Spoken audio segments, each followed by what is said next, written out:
There are 8 matches on this pay-per-view, 4 of them end in disqualification. That's a promising start, isn't it?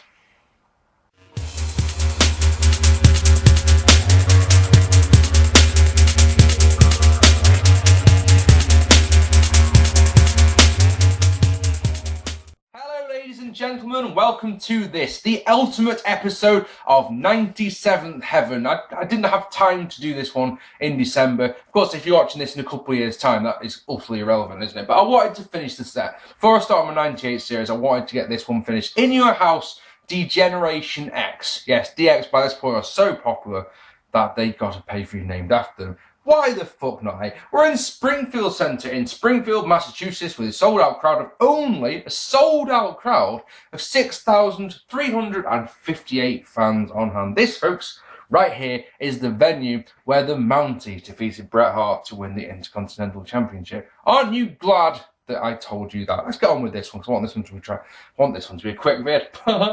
So, opening contest is Taka Michinoku defeating Brian Christopher in a good match to become the first ever WWF Light Heavyweight Championship. The finals of a tournament that started back on November the 3rd. Taka beating a guy called Devon Storm, known to you and me as Crowbar in WCW, and Aguela, who is known to you and me as S.A. Rio, to get to the final. Christopher, on the other hand, defeated some guy called Flash Flanagan. I don't know who that is. And his future teammate Scott Taylor to get here. I'll give Christopher one thing, right? Brian Christopher has got to have one of the most punchable faces I've ever seen in my life. He's just got a face that you want to hit. Oh my god, he's also got this really, really annoying laugh. You just want to see him get angry. So when Taka unloads some drop kicks and a sweet-looking springboard cascada, the crowd pops hard. Brian eats the guardrail when he tries his own high-risk maneuver and bleeds from the mouth. Taka with a... I just put fresh blue sock on that and everything. Really? Future shop host just doesn't want to stay up anymore. Dear me. Taka with a tornado DDT, a Rana, and then an Asai moonsault to the outside. Lawler comes up from the announce table to check on his boy, which is quite amusing.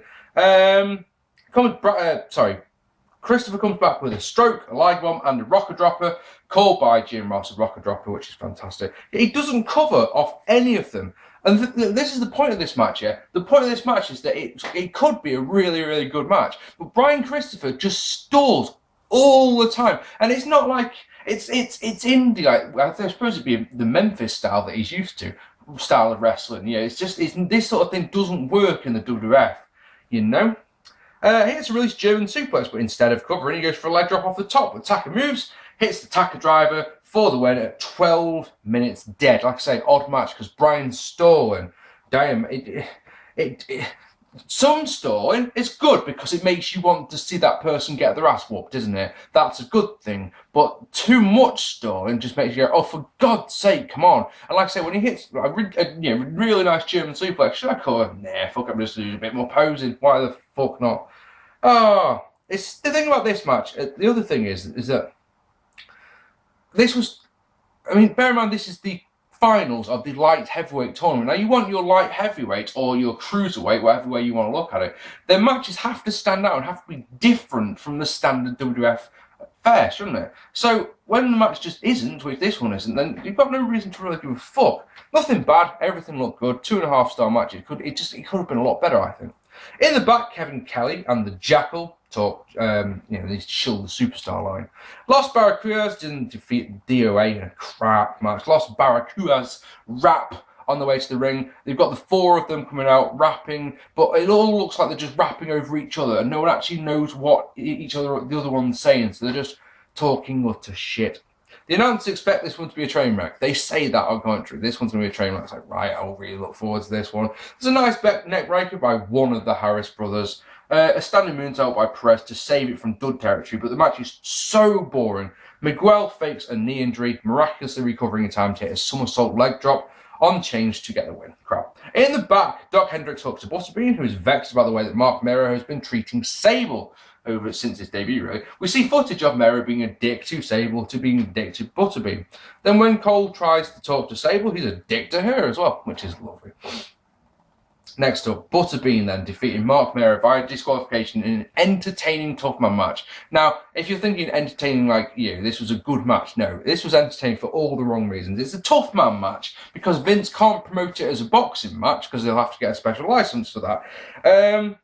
This is a good 6 months before the Brawl for All, which I'm sure you're looking forward to me reviewing in 90 days. The fans chant boring during this one in the first round. Oh yes. In the third round, Bean appears to KO Mero with a fucking wind-up punch. So you've already got the fans going, well, look, I paid to see wrestling here. Give me wrestling. They don't want boxing. They're not getting boxing or wrestling. They're getting this. So you got fucking, they're both pulling the punches and fucking, Bean does that to almost KO him. And you're looking at it, it makes you laugh. And that's the thing, of the whole crux of this match is they do things like this that make me smile. Almost, I don't want to smile, I'll just find myself being entertained by it. But the thing is, you're watching it going, I don't think that was what they wanted to achieve here. They wanted to make Butterbean and Marc Mero look like badasses. Surely, they must have done. Surely. It makes the crowd laugh. And then Mero gets put on the thing, falls back onto his stool. Then when he falls off the stool, that gets even more laughs. And then Bean gets the contents of his spit bucket, dumps it over Marc Mero's head. Again, that gets a laugh. Is that meant to get a laugh? I don't know. Bean then punches Mero again, so Mero does what any good heel would do and low blows him to get disqualification with it while a fan holds up a "Who booked this?" sign directly on camera. Mero then attacks Bean with his stool and is dragged away by his trainers. And then we get one last bit of comedy, and again, sure, it's not meant to. Mero's being dragged away by his... it makes me smile thinking about it. Mero's being dragged away by his fucking trainers or whatever. Butterbean takes off his gloves and just launches one of them down the fucking ramp, yeah? And it hits one of the trainers square in the face. And the sound that it makes when it hits him in the face is fucking gorgeous. Absolutely fantastic. Yeah, Butterbean throwing his punches is not a good thing at all. We get to see the real Butterbean, don't we, at WrestleMania 15, I suppose, us wrestling fans. But yeah, 1 star though, because I was entertained throughout the whole thing. I wasn't probably meant to be. Anyway, Taka Goldust is dragged to the entrance by Luna. They're both dressed in shocking pink, and Goldust reads green eggs and ham, which he claims he wrote himself. After a few minutes of, there's utter indifference from the crowd, my missus sat next to me going, why are they doing this? I'm sat there going, no idea. Not a clue. And then, Luna drags him backstage after a couple of minutes of this. I don't know. I just don't know. In the back, Michael Cole talks to the Legion of Doom. After Animal cuts his usual shouty promo like he does, Hawk cracks me up by comparing the Outlaws to bogies. Yay. Or boogers, as he calls them. So, the Legion of Doom defeating the New Age Outlaws via disqualification match. New Age Outlaws, of course, retained the tag team titles. The New Age Outlaws stole something rotten in this, even trying to leave before getting stopped by Patterson and Briscoe. Animal then nails Road Dogg with one of the title belts right in front of the referee at the very start of the match. Referee does nothing at all, because why would he? I like a double clothesline off the apron by Hawk after the Outlaws did some more stalling on the outside. Dog mocks Animal by leapfrogging him a few times. So Animal does what any normal person would do, as Road Dogg goes from his leapfrogs, just catches him and powerbombs him. Just stop doing that sort of thing. I like that. They brawl on the outside where the Outlaws whack Hawk with a fucking ice chest. Can you believe that shit? With an ice chest. The shot to the head looks fucking nasty. Oh, yes, it does. Hawk is your warrior in peril. Gets a hot tag to Animal and loads with the usual. They go for the Doomsday device. But here's Henry Godwin. He comes out and hits Animal with the bucket, which takes out both he and Dog, who is essentially electric chair. Going up for the Doomsday device. Godwin comes out, whacks him. So he thinks about it. Animal falls down because Road Dogg's on his shoulders. He also gets electric chair drops, essentially. But then, one of those things I just don't understand, Hawk gets the boucher that Henry Godwin's just brought out and whacks the Outlaws with it in front of the referee, causing disqualification. So basically what we're saying is you can use the tag team belts, that's cool, use the belts, oh god, but you use a bucket. No, I won't tolerate that, you're disqualified. Well, Which is not, it's just a stupid finish because it's not only is it crap, but yeah, like I say, use the belts and start, it's stupid. The match has been an okay tag match up until then. I suppose the finish makes sense as we get a rematch at the Royal Rumble, so it kind of makes sense, but it just doesn't when there's already been a weapon use in the match. You know, oh, stupid. Anyway, next up, Triple H defeating Sergeant Slaughter in a boot count match. Oh, I bet you've been looking forward to this one. DX has been disrespecting the commissioner, for ages now. Of course, this was before Vince McMahon was the screen owner sort of thing. So the highest power is the commissioner, and that's Sergeant Slaughter, and that's all good. He goes out of retirement for one night to put Hunter in his place or something like that. Sarge has the Patriot / Kurt Angle music. Gets zero reaction when he comes out at all. Sarge batters Hunter at the start. It's good, but man, is it slow. He gets a nice gut buster, then takes his belt to Hunter, choking him with it after getting a few shots in. The fans care that much. They pop when Hunter counters the Cobra Clutch. Fans are so not interested in this match. And the thing is, it goes so long. There's one bit in this match, though, that is fucking brilliant. Honestly, Mark Eaton is the timekeeper. You may be aware of that. Triple H goes over to get the ring bell, and he picks it up. Right, but Mark Eaton holds on to it. It's like, you're not having it. So they have a shoving match. Having a shoving match. Mark Eaton, like a fucking champion, bam, takes the fucking bell from Triple H. Sound it makes, marvellous. That's absolutely fucking superb. Absolutely lolled when they showed a replay of it, believe it or not. And then I had to go back and watch it again. Honestly, this creased me up something wrong. Rest of the match is slow and dull. Has a smattering of okay moments, such as a good suplex reversal spot, and Sarge getting the old Ric Flair slam off the top. But we get a long sleeper spot, yay, which is counted into a Cobra Clutch, which China breaks, shoving the ref down while she's at it. Referee is not pleased about this, and he gets whacked by her. She gets a chair. Sarge throws power in her face, but eats a shot from a boot by Helmsley. Cobra Clutch again, but China recovers, go low. One peddling on the chair later, and check how long it goes. Yeah, this one finished 17 minutes and 36 seconds. Because so while it had some good stuff, this was easily 7 minutes too long. In fact, no, fuck that. Let's be honest here. 17 minutes, that's 10 minutes too long to have an old timer like Sarge in there. So long for all the stuff that it did. I mean, honestly, it's a half a star match. Sorry, it's a thingy. Oh, what am I saying? It's a 2-star match, is it? I haven't got anything written down. All my star ratings are at the bottom, sorry. It's a 1-star match, in my opinion. Half of that star for me comes to the entertainment factor of seeing the timekeeper getting taken out by his own bell. That was absolutely fantastic. Okay, next. The Undertaker defeating Jeff Jarrett by disqualification. Yay, in a crap match. So Jeff Jarrett's just returned from WCW where he was part of the Four Horsemen. I'm sure you remember me mentioning this series. But, oh my God, his gear is awful here. Aztec Warrior, I've heard it called. Pastels, white with pastel colours on, shapes, very 90s looking outfit. Lose-lose situation here. You've got Jeff Jarrett making his pay-per-view debut. The only way he's going to get a win is in a screwy finish, isn't it? He's not going to get a clean win over the Undertaker. That's not going to happen. So yeah, he's going to look bad for that. And of course, if Undertaker wins, he's beating a nobody. So yeah, it's one of those. Jeff Jarrett works the leg and help Undertaker sells it for a bit. But they'll let the lights go out. Here comes Kane. Chokeslams Jeff Jarrett, which gets disqualification. That's about 4 minutes, something like that. Absolutely no idea who this is designed to get over, other than Kane, is the truth. Kane comes out of this looking great. Everyone else just looked for me.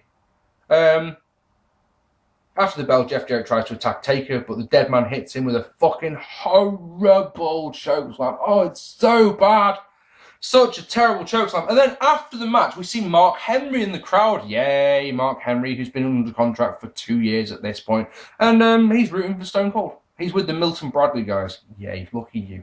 And then, what we all came to see, didn't we, really? Stone Cold defeating Rocky Maivia in a good match to retain the Intercontinental Championship. So with Bret Hart gone, they had an opportunity to make new stars, didn't they? Did they not? Stone Cold's been on fire for quite some time. He can elevate people along with him. Rocky Maivia can be that guy. I love the build to this one. Absolutely love it. It shows the rise of both men. It shows Austin hitting the stunners on the other members of the nation. It shows that classic moment where Austin had mentioned about your page going off and it says 316. And you've got Rocky Maivia completely this fanny pack, as you guys in America call it. It's his bum bag over here. And yeah, he's pocket out his pager. Did anyone have a pager? I never had a pager. Never once.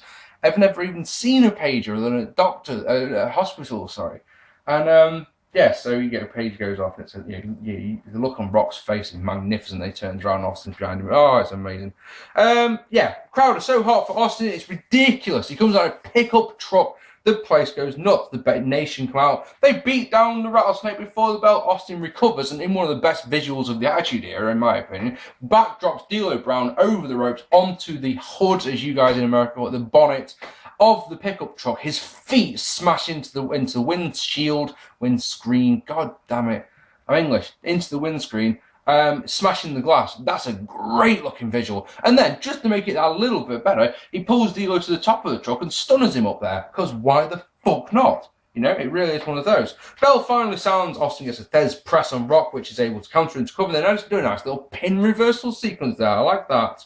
Wasn't expecting that at all. Austin's launched to the outside and given beats by the nation, but Karma accidentally nails Farouk with a chair and then is whipped into the truck by Austin, and the thud of his back hitting the truck is lovely. Inside, Rock goes low and hits this moment, unnamed People's Elbow for 2. Locks on a chin lock while the crowd chant 316, or 316 obviously, and a second People's Elbow misses. Austin comes back, but he stuns the referee by mistake.